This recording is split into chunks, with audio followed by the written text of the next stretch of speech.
Greetings and welcome, my friends. This is the Italian Job 3. We're capping the trilogy with a deck that aims to flood the board with token men.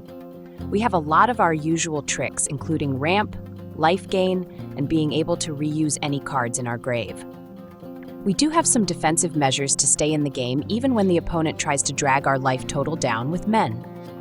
Card draw gives us the chance to find weapons we need for a big doppel that can possibly end the game. While the heist might not be available anymore, we can still use the opponent's cards against them. Let's get in there. We're playing the full set of Into the Flood Maw. This our bounce of choice.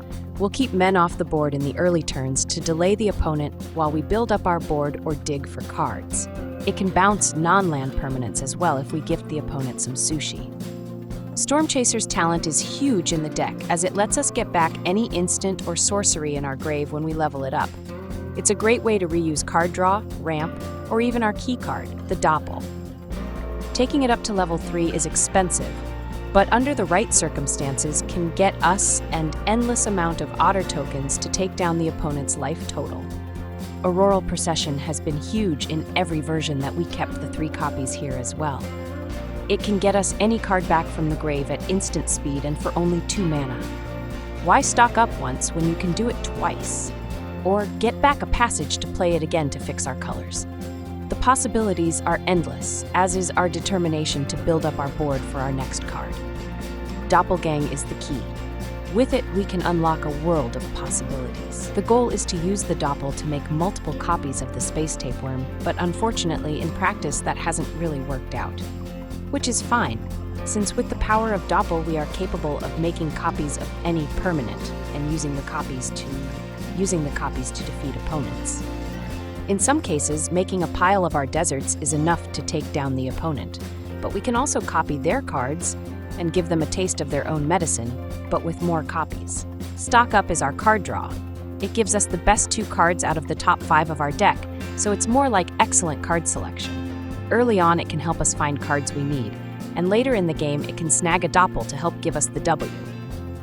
Ancient Cornucopia continues to do good work for us. It fixes our colors and ramps as well. The life gain is certainly very valuable at keeping us in games longer. In multiples, the Horn of Plenty will provide us with plenty of life-forcing, creature-based strategies to play a longer game than they would like. It's in the late game that we overwhelm opposing strategies with our powerful mix of cards. Reclamation Sage is a one-shot. There are simply too many decks relying on artifacts or enchantments, and we can use the Sage to knock out a key piece when they least expect it. Plus, with our ability to make duplicates, we can Doppel the Sage and knock out a full board of pesky permanents. It's not big on stats, but with enough of them, we can put the hurt down on an opposing life total. Map the Frontier is our returning ramp card. We can use it to fetch out basic lands or some of our deserts. Pulling lands out should improve our draws, and all the extra mana can fuel ever bigger Doppels. Ouroboroid is one of our men that we'd like to make a bunch of copies with a Doppel and overwhelm the opponent with giant-sized tapeworms. Since it pumps all our men, having some otter tokens in play can give us a pretty big board. We should be able to outsize most enemy men very quickly, and anything bigger can just be bounced out of the way. Beyond the Quiet is our sweeper. It exiles so indestructible men will get swept up along with the rest. It even hits spacecraft that haven't been fully unlocked yet. It does cost 5 mana, but a Cornucopia can help us fire it off on turn 4. Exalted Sunborn is an amazing angel. Its full price is 5 mana, but we can warp it in for only 2. We want to warp her in on the turn we're going to Doppel. With her in play, we'll get twice as many tokens from a Doppel, and that can often be more than the opponent can take. Say it with me, GG's opponent, and thanks for coming on the big show. The Green Virtue, our most powerful ramp. We can play the adventure part early to retrieve a land out of the grave or get back one of our men. Then we can play it out for its full price to give ourselves insane amounts of mana. If we make copies of it with our Doppel, it's very likely we'll have access to thousands of mana. The end of the game will follow shortly after that. For lands, we're playing 4 Fabled Passage, the special land we can sacrifice to fetch out any basic from our deck. 3 Lush Oasis, the Simic Desert, 3 Creosote Heath, the Selesnya Desert, 3 Lonely Arroyo, the Azorius Desert, 4 Forest, 4 Island, and 3 Plains. Playing the deck can be slightly difficult as you'll need to judge the right time to play out cards in the face of early enemy men. Timing a sweeper to hit at a critical time is key against some opponents. In the early game, we want to talent as well at least one of our 3 mana cards. A stock-up can help find cards to get us to the mid-game and beyond.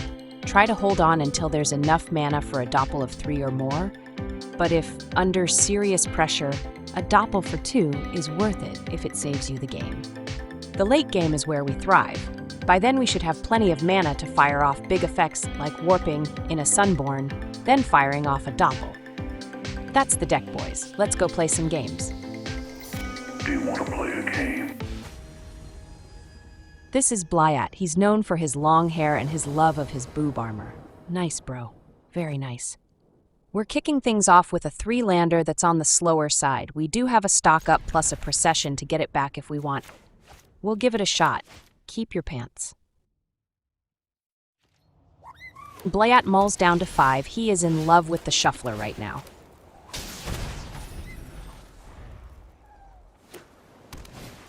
They throw down a Fabrication Foundry, an artifact they can tap for a white mana. They might be trying to synthesize it up in here. We draw an Ouroboroid, but we have to stick to getting these tap lands down so we can fire off our stock up on our next turn. That's a Synthesizer coming down on their side on schedule. It does feel weird seeing a factory on the other side of the board. Now, I know how most opponents usually feel.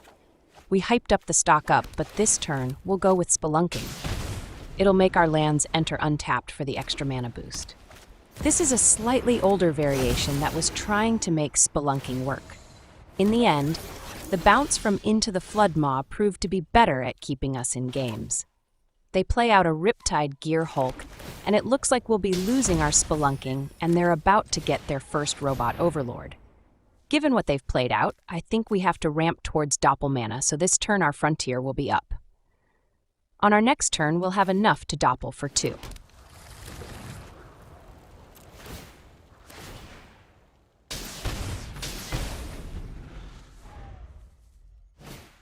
They play out an Otaclan Landmark, an artifact that gives them a Scry 2, probably an effective counter to Shuffler specials. They come in for damages, and we're very likely dead on their next attack. Dang you, Plat.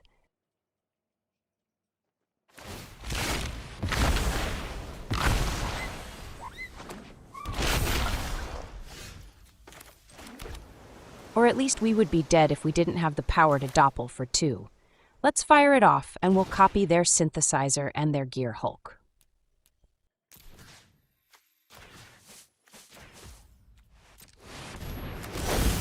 Suddenly we've got a better board than they do. But the fun isn't over yet. We'll send their flyer packing, and their factory can go as well. By the time they see those again, they're going to be hurting. On top we have a Virtue and a Passage. We like both, and we'll keep them in that order.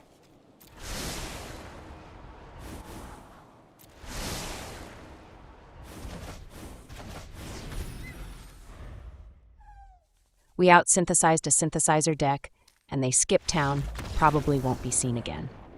GG's, token cheese. This is Deer. He loves to die, and when he's not doing that, he's busy staining it.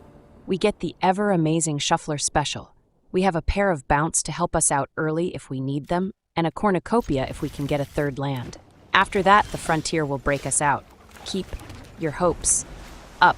We draw a 3rd land right away, so we won't be stuck at any point this game. We draw a 3rd Bounce, which lets us be very unafraid of any enemy men. They play out a Tezzeret, boys. I have to admit that I cannot unsee the boob armor he's wearing. They immediately go for the -3 ability that lets them fetch out a 1-mana artifact right out of their deck. They get a Market Gnome. That's not a threat at all.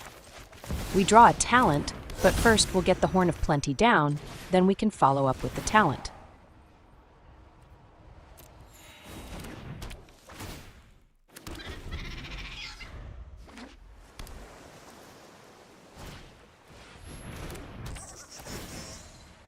They play out their gnome, then Tez puts a counter on it. That's a very effective blocker. If only we didn't have bounce. Work harder. The gnome gets to go home at the price of 1 blue mana, and that pumps our otter enough to take down their Tez. It's them that are going to need bounce or a removal.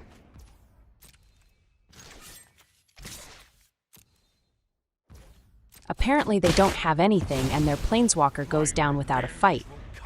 Luckily for them, they still have their market gnome. They play out a star cage, which looks all fine and good, but it only takes care of our otter token.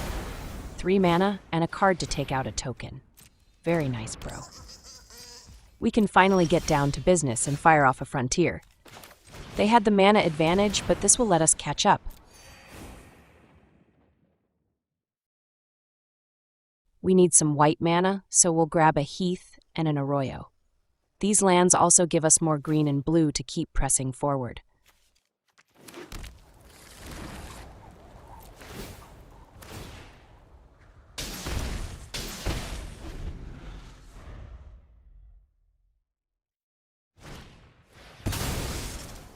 A Dusk Rose is up next.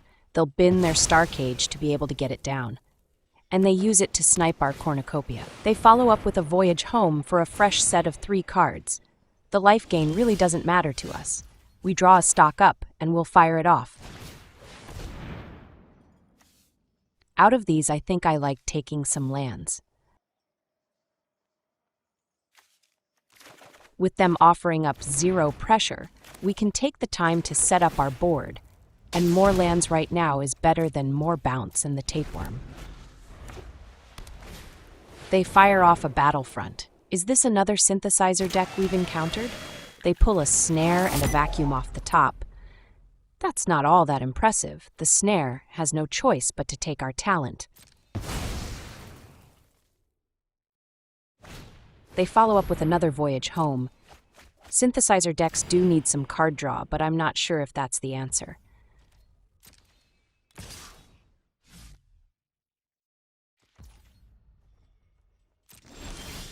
We draw another Cornucopia.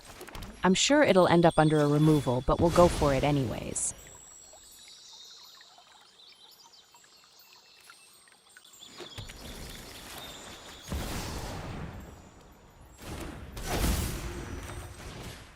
We'll follow up with our second frontier. We'll set up so we don't need the extra mana from the Horn of Plenty.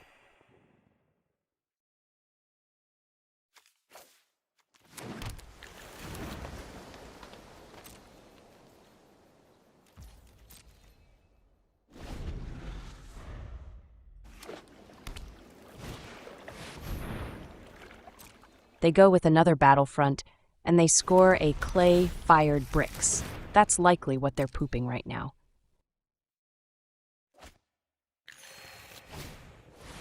And there's another Snare to take care of the Cornucopia.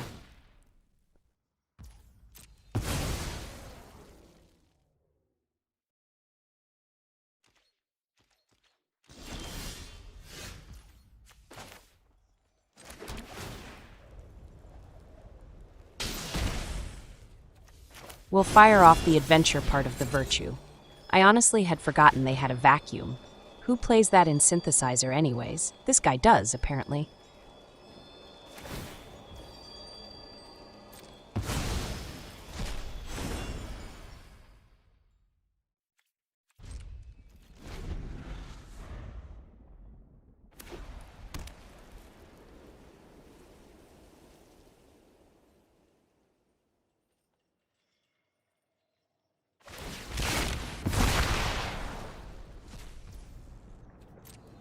They get crafty and get a pair of 2/2 men for their troubles. That also pumps their gnome enough to be able to be sent in for damages.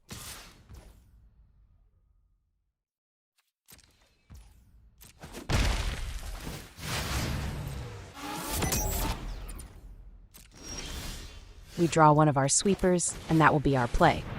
Their gnome won't even get them a card either.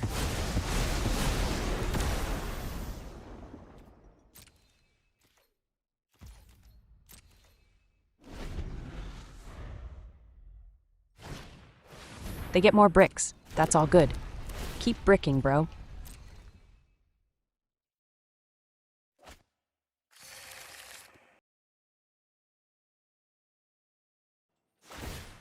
It's like a craft fair over there. More men, but these are tokens.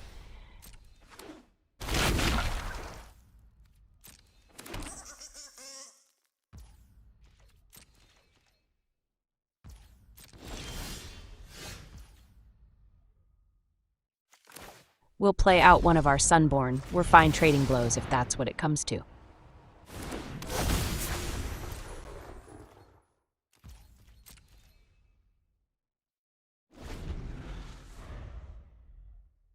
They play out a Synthesizer. We knew it. It was just a matter of time.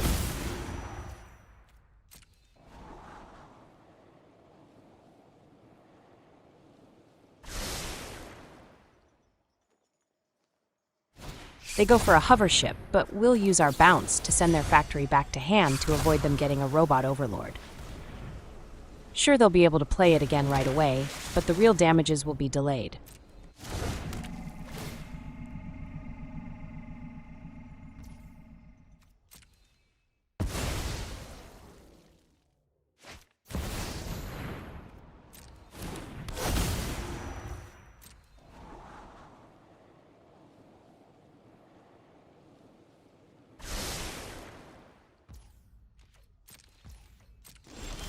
We get a Virtue, and we'll play it out.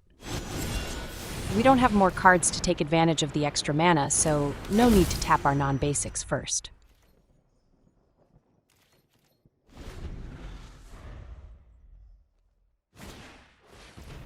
They play out a Guardian, which will trigger their factory. The Robot Overlord takeover has begun. All hail our Robot Overlords. No, wait, don't hail them. Those are not our Robot Overlords.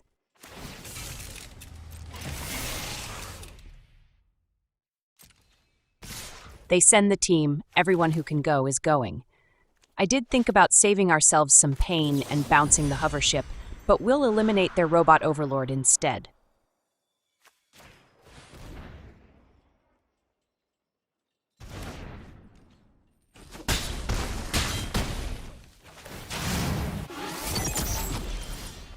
We draw a sweeper and we'll fire it off. It buys us another turn possibly, but every turn could matter.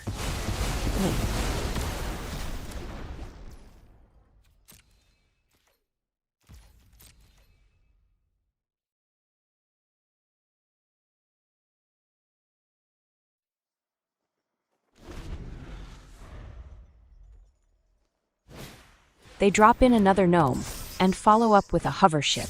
We don't have any men, so that was only to get another Robot Overlord.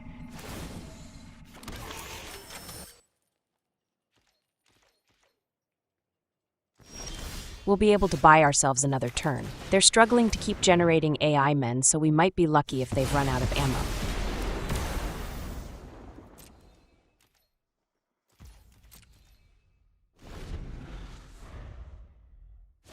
They play out yet another hover ship, and that will be yet another Robot Overlord.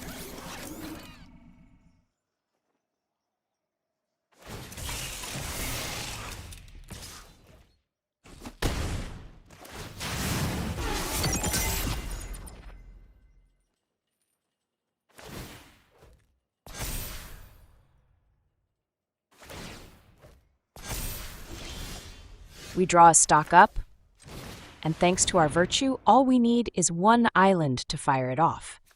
That's a Doppel right there. We'll take it, and maybe the Cornucopia. It's time to turn the tables on this opponent.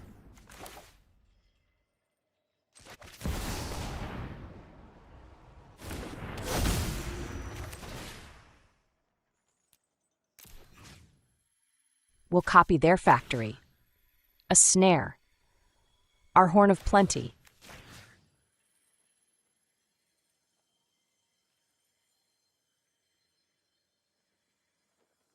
The Virtue, and an island.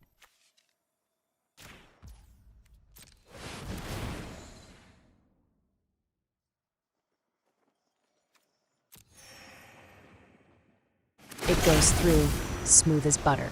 Now we can start stealing some of their stuff. Let's take their vacuum. We do want to be able to get stuff back out of the grave, one of their snares, then the other snare and their factory, and finally, one of the hover ships, the one with the counters on it.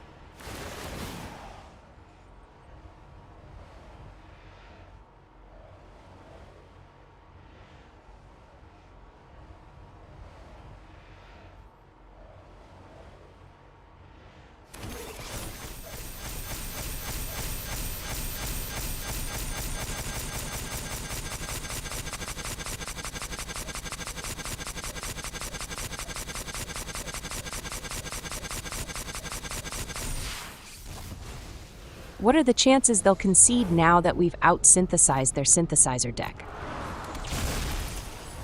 Place your bets.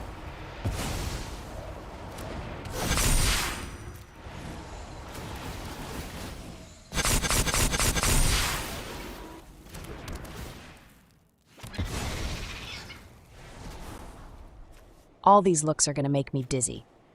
We do want to get something we can use, but with a talent in play, we can get the Doppel back for more shenanigans.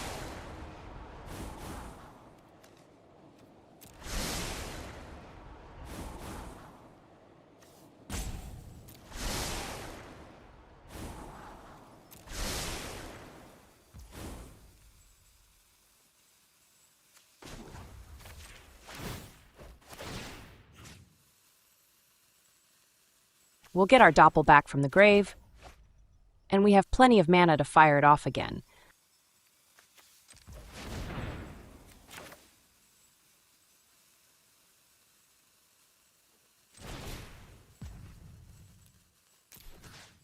Let's copy up our talent, then we'll hit a Horn of Plenty.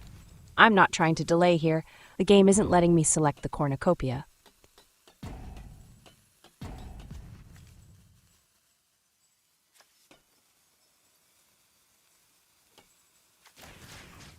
Finally, that's what we want.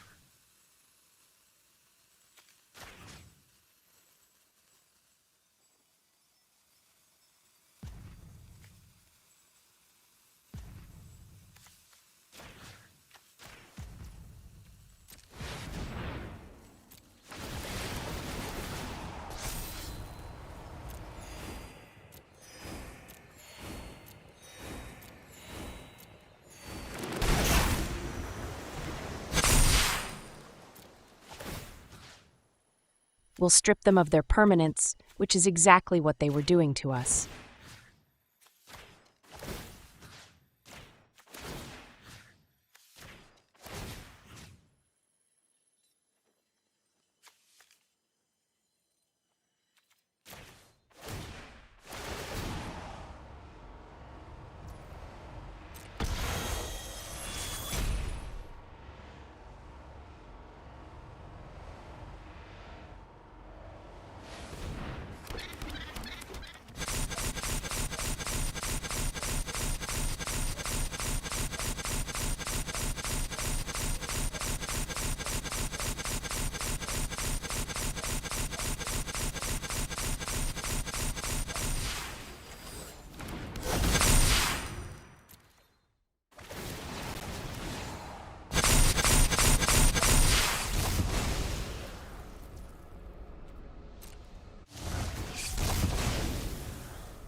You've got to wonder what they must be feeling right now.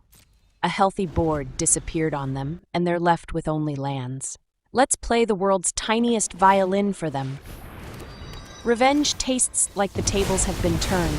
They play out another star cage.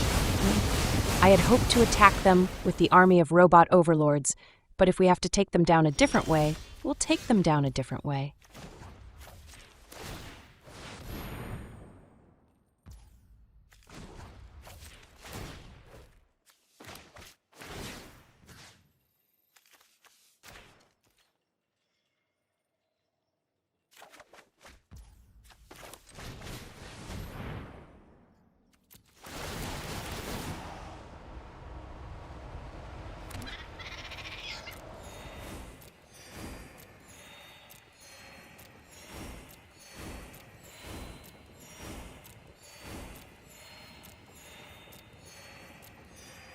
Our stock up finds us another Doppel, and this one will be what takes them out.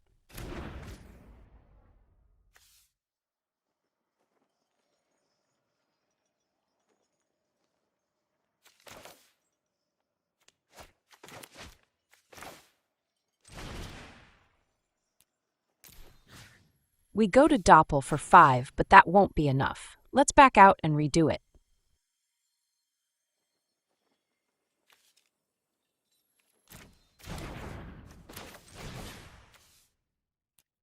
This time we'll make sure we can get them with our deserts. Death by lands so they won't see another turn.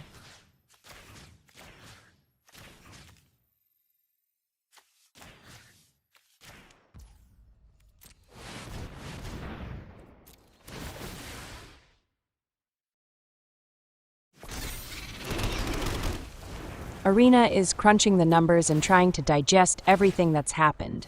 We're slowly getting there, though.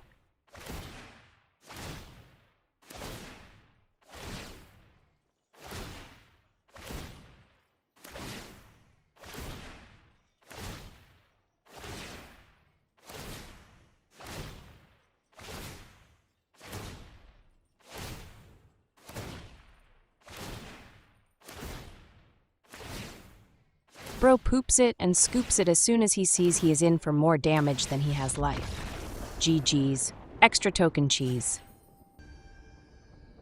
This is Troll Ben Ton. He likes shoulder armor and little hair braids. We get another Shuffler special. This one has me concerned since we don't have any 3-mana plays and nothing to fetch out of the grave with the Virtue. A passage would have been great here. Mole. Then we get, just kidding, we're keeping this pile. Keep. Your hopes up. Troll Ben had to mull, so they didn't like the looks of their Shuffler special.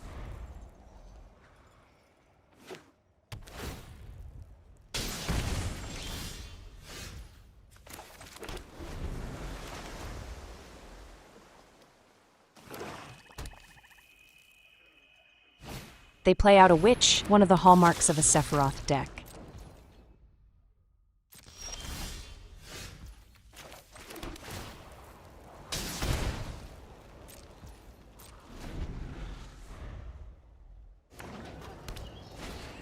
They go for a Pack Beast with its heavy mobilize. We'll bounce it when they swing in, and they'll have to play it again on their next turn.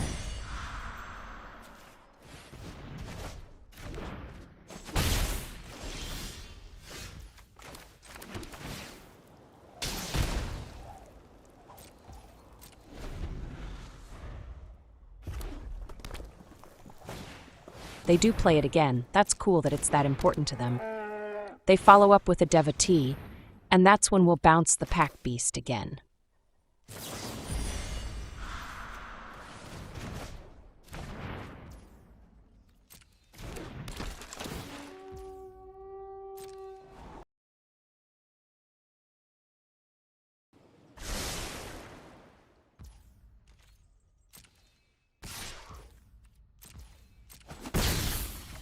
We'll use the Procession to get back one of our bounce. Let's make them think that's all we got. The Frontier will be our play this turn. Let's grab up a pair of lands. And conveniently, we can hold up mana for our bounce.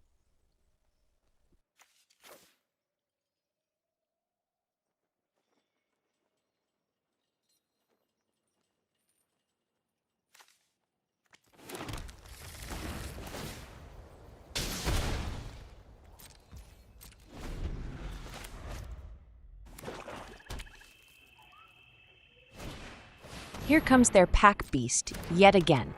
This time we're not bouncing anything. They follow up with yet another guy. The frustration from having stuff bounced must have pushed them to play out more men than they need to. It's time to send their crew packing into oblivion. Nothing dies, so the Witch exits while dealing out 0 damage.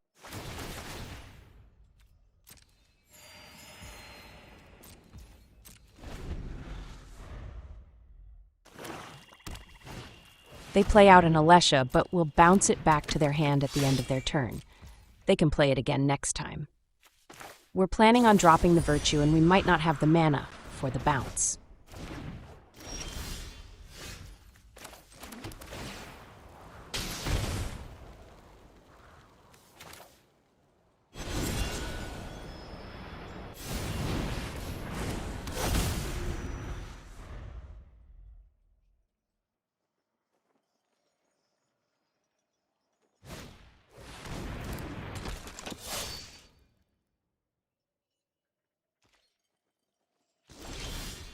We draw a Doppel. That's excellent, but we don't have anything fantastic to copy.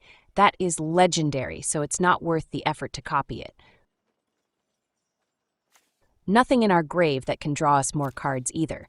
We'll just have to take our lumps.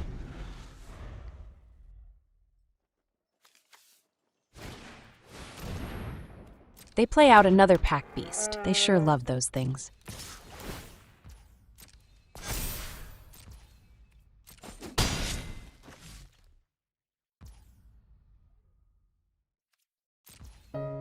We'll go ahead and get back our sweeper at the end of their turn. One guy wasn't enough to use it, but taking out a pair of men is fine.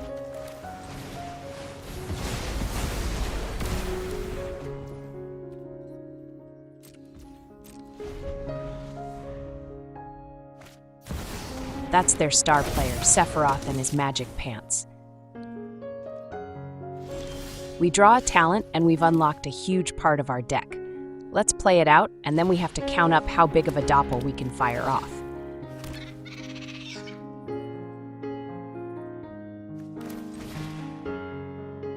Looks like we can do 4, so we'll copy our talent, the virtue, and 2 lands, a forest and an island.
Let's check out what else they have before we off them with lands.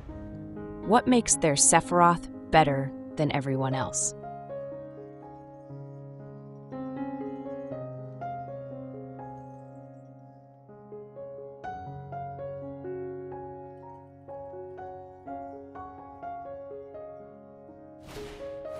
A voice of victory is nothing special.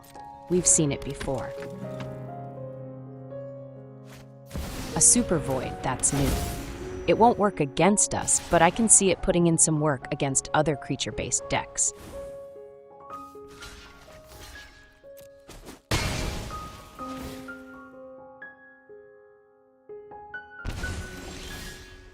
Note that we can bounce their voice and play out the talent, and that would turn into 21 damages on the ground with our otters. But they give it up and get out of town before we shark them. GG's, scoop cheese. And that, my friends, is another satisfied customer.